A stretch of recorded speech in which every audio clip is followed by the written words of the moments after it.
So I talked in my last video about how affirmations don't really work if we're carrying negative emotional energy that counteracts what those affirmations are saying. And what I mean by this is I work with a lot of clients that have phobias, fears, and anxiety over certain things.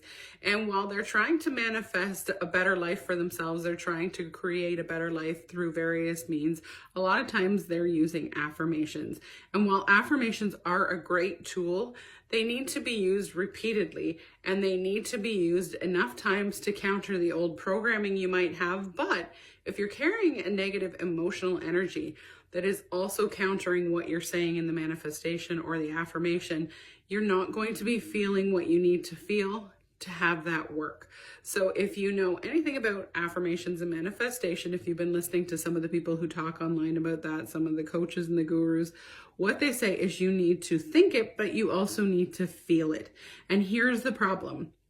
If you have an anxiety or a fear, and let's just say it's a social phobia in this case, if you're afraid to go into crowded places, if you're worried about being in stores or in places where there's more people, and you're saying to yourself again and again and again, I feel safe and happy in crowded and large spaces, that's going to counter what's going on inside of you.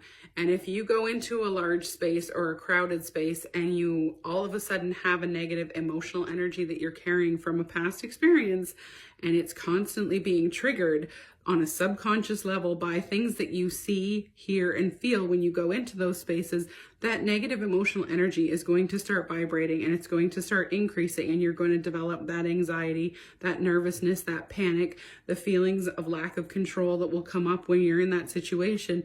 And then saying to yourself that you feel safe and that you feel happy and you feel comfortable won't help, because you know on an internal level, on a cellular level, that you don't feel that way. And if you don't feel that way, you can't believe it. In order to believe it, you need to feel it. So emotion code is a great tool to help you look for and release negative trapped emotional energy from past experiences.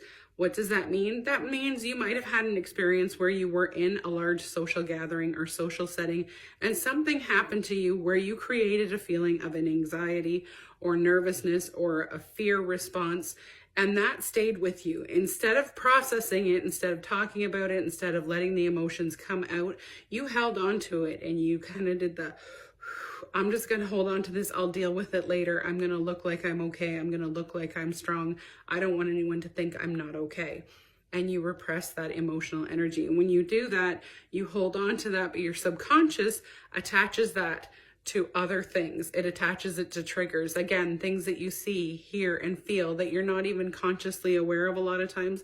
And when you go back into situations similar to that, then you can be constantly re-triggering that emotional energy that's still there.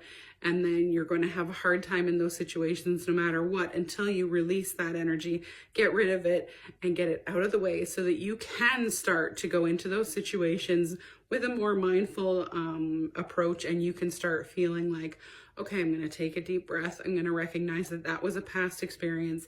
I'm going to see how this happens this time.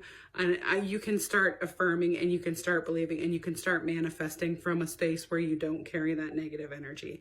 If you're interested in more information on emotion code sessions, and you're interested in booking a session, click the link above, stick around and check out some more of the videos, drop me a comment or a question, and I'm happy to answer them.